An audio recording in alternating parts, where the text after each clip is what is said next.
go outside on a run. It's the best thing you could do to tell yourself you love yourself. Go to the gym. So I've been listening to Tems' album. Ready to go. And I always had this ideology that in Tems' songs, she's singing directly to me. Like, and if you really listen hard enough, you can tell that I'm not capping. But I think I think that she got a man right now.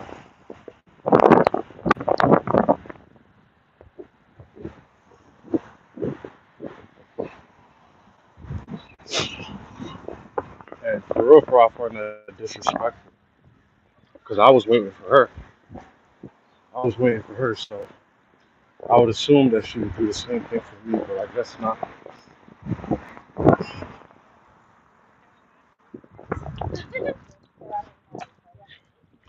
But two could play that segment. But today, the conversation that I want to talk to you guys about,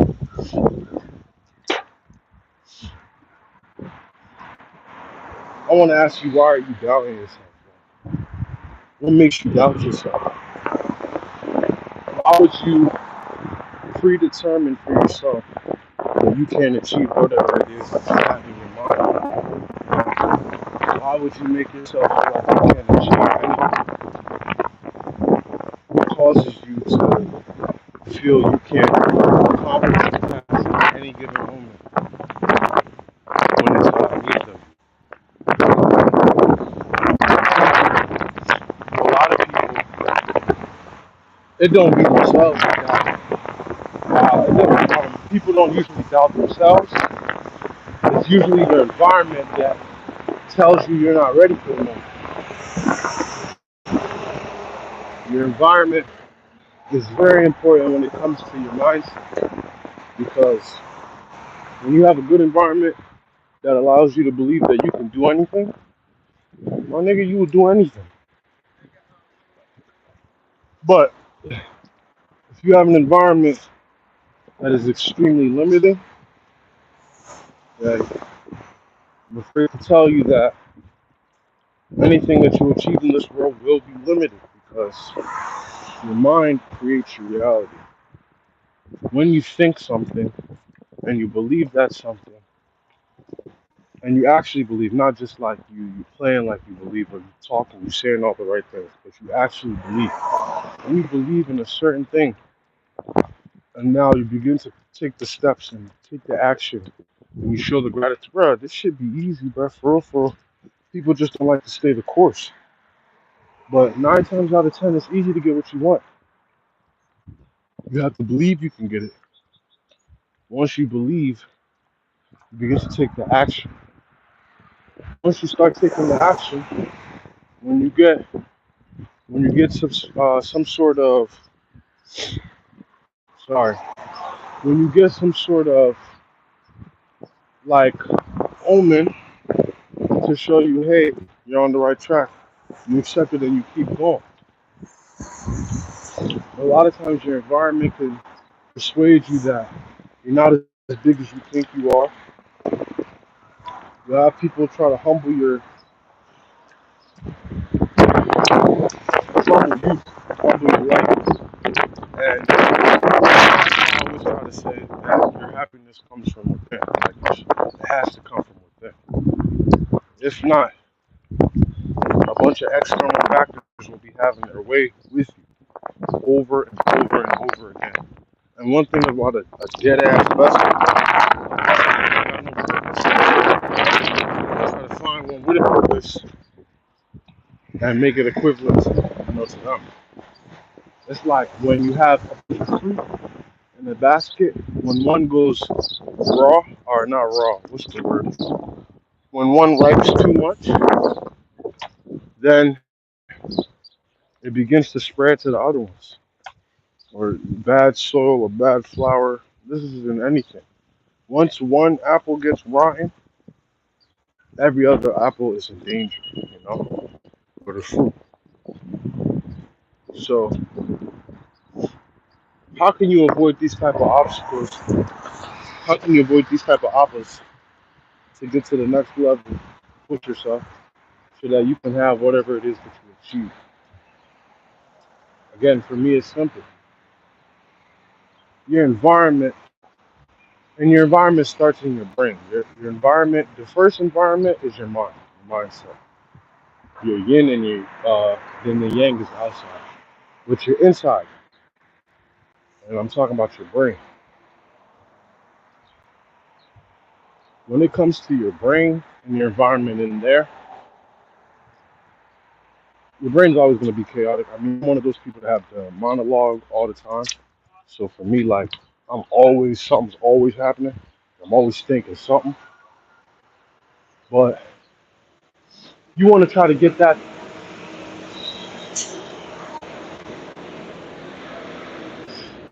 you want to try to get that to as peaceful state as possible. See my man over there getting that hustling. Yeah. You want to try to get that to a calm place, to where you can make decisions whether your environment is tripping, whether your environment is chill with you, no matter what it is. You want to make sure you have control of your environment. Now, let me give you a tip, right? If you're, let's say you're staying with family and your family uh, is your environment, and maybe they may be an opera, bro, just be quiet. Silence, silence is a national treasure. One way you can always take back power in a situation. This could be an individual that had all the power over you, bro. All of the power. Once you realize that when you just shut the fuck up, when you just shut up and you stay calm, that 9 times out of 10, that person is a mirror and they're just blurting out what they feel inside, right? When you just hold your lips. Oh, my man's texting me about the song. All right, bad. He said like the flow, like the flow. But when you realize that silence is the best tool in those type of situations, it's good for you. You know, you will allow yourself to. First of all, you will live way longer. Your heart not going to be beating crazy all the time. And now, Tems, you really disappointed me though, because here I am thinking that I'm gonna blow up and then I'm gonna declare my love and then we just going yeah. But then you think you're funny. You know, I'm doing my searching. You know what you did, Tems. You know. I don't have to talk too much, Tems, but I'm gonna see you. You know, when it's time for us to work, I'll see you. And we don't gotta make it uncomfortable or nothing, but just know I see you, Tems. Tell me like that. I'm talking to you, you know? Back to my message. Silence is the best. It's the best tool to fight back against fuckery, or it's not fuckery, foolery, negative energy. The only way to combat that is silence, man. Because you want to get to a point where you don't even get those kind of things, right? And the only way you can feel that way is when you practice silence. Silence has to be something you practice.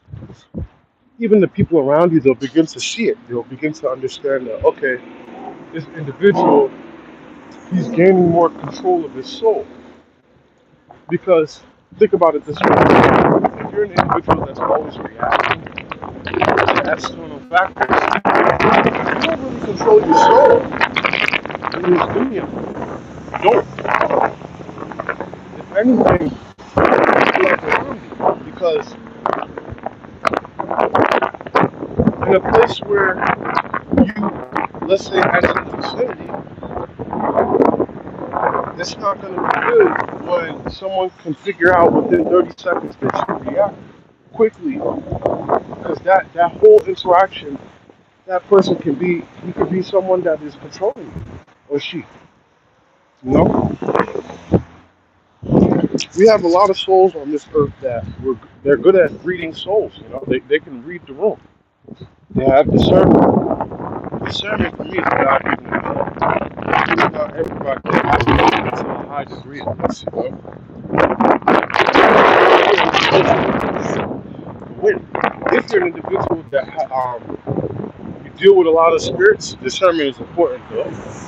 You want to make sure that you're in a place where you can trust yourself. And the only way you can trust yourself, to be honest, if you're, let's say, for me, I'm a 23-year-old man. My birthday's about to come up, so I'm about to be 24. As an individual, to build your discernment, tends to piss me off, man. Tems, I'm still listening. Turn me on. I'm listening, but you know, what's like? Tell me, look at me, look at me. Anyway, the way you build your discernment as an individual, it comes from, in my opinion, you got to be by yourself. You got to take time for yourself. You have to be alone. If you don't, if you're, especially a man, bro, I think all men need to hear this. You need to have time by yourself. Like, I'm serious, like literally by yourself. Like nobody.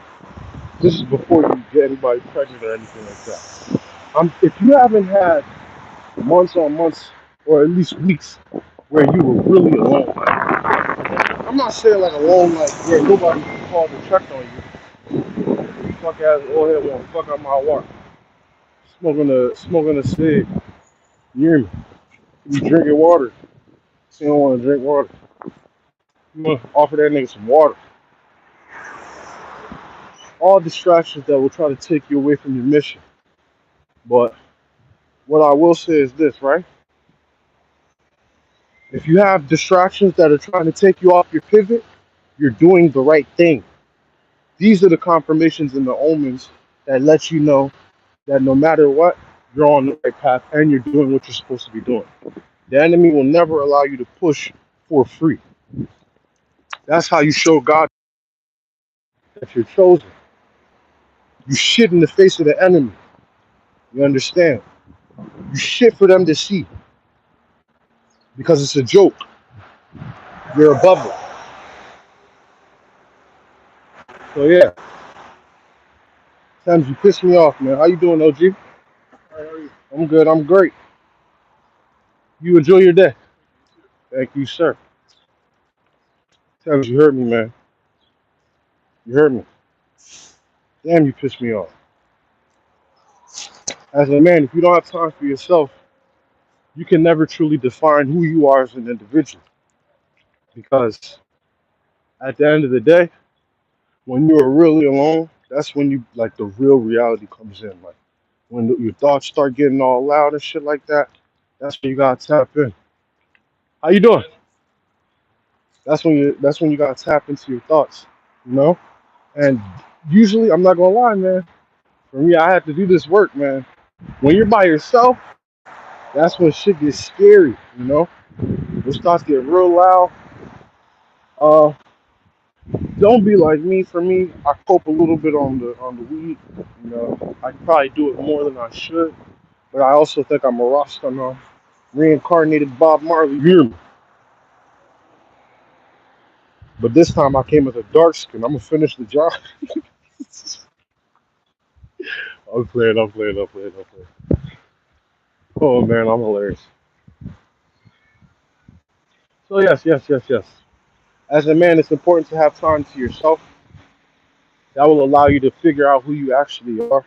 And then when you get back around people, you know what it is you like and what you don't like. So that gives you like morals to stand on, if that makes sense. So you might find yourself being quicker to say, "Nah, I don't like that." You know, you might find yourself setting boundaries that you didn't set before, but you won't realize that until you have time by yourself to really understand who you are. You know, It all comes from you learning who you are. And as a man, you want to do that before you start to take on your responsibilities as the world. Because if you're in a place where you don't know yourself and you're leveling up, the worst place to be in is 30 and you still don't know yourself, or 40 and you still don't know yourself. Those are the people that have midlife crisis. You hear me? You don't want no midlife crisis. Nigga, I want to be 30 and I'm like, damn, this shit going to plan.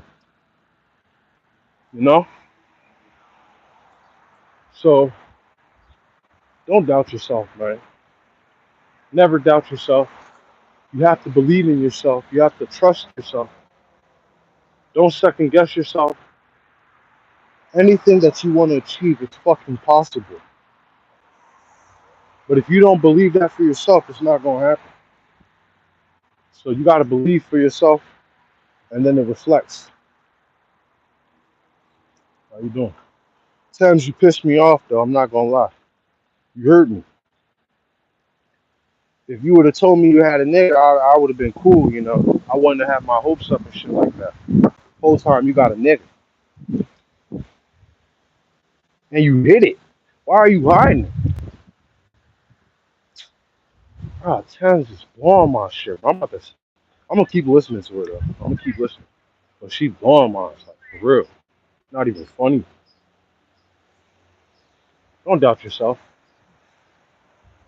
Have hope. When you're honest with yourself and you're a gem on the earth, no matter what, you win. And my friends are over there again. No matter what, you win. Because God wants this earth to be better, bro. You think God wants this earth to continue to be fuckery? No. It's gonna be fuckery right now because we're distracted. I think of the times of like Sodom and Gomorrah. You remember when we were just not doing good, bro? And it was probably in the Quran as well, where God was like, you know, I'm about to burn this shit up. Like, I'm done with this shit. Like, these niggas are tripping. That's how God talked in my head. All right. I'm sorry. But I think we're in the same spot now. To be very honest and frank. I don't believe that this earth is in a place where we're in God's favor. But a nigga like me, I got confidence that I can change the whole world. So let's say God put like 50,000 of us everywhere. You know, if 50,000 niggas have my confidence on changing the world, bro, we can change this world. And I have faith that that's already happening. I do believe that there's other people like me out there. You know, so when it comes to us, we just gotta find each other. But I don't know, God be spreading this out. This shit about to be a 20-minute video. Damn, I hope I wasn't blabbering. I hope I was not blabbering. How you doing? Good. Push yourself. Push yourself to be the best. Don't doubt yourself. Doubting yourself is the worst thing to do as a man. 9 times out of 10, I'm talking to the man. If you doubt yourself, man, you've lost half the battle, 75% of the battle. As a man, especially, you have to believe in yourself. You have to be honest with yourself so that you can achieve whatever it is you want to achieve. You want as much karma on your side as possible. You do that by being an upstanding man. You be the man that you feel the earth needs. If like, damn, if I saw at least 10 of these type of men a day, then I feel like the earth would be better. If you had that in your head and then you just become that, nigga, you're causing the change that you want to see, and then you'll see other people will begin to follow suit. You know, other people will begin to do what it is you do, because I'm telling you right now, it's more attractive to be different. I love when I'm walking, when Shorty drive by, she's supposed to be focused on the road. She hit me with one of these. the road this way, shorty on this type time of year. I like that shit. Crash out, baby girl. Crash out. I know I'm a face turner. I know that I look, yeah. Crash, man. Man. All right, I'm about to end the live, but believe in yourself, be honest with yourself, and don't doubt yourself. Please don't doubt yourself. MANHAKIM signing up. Okay? Close this fucking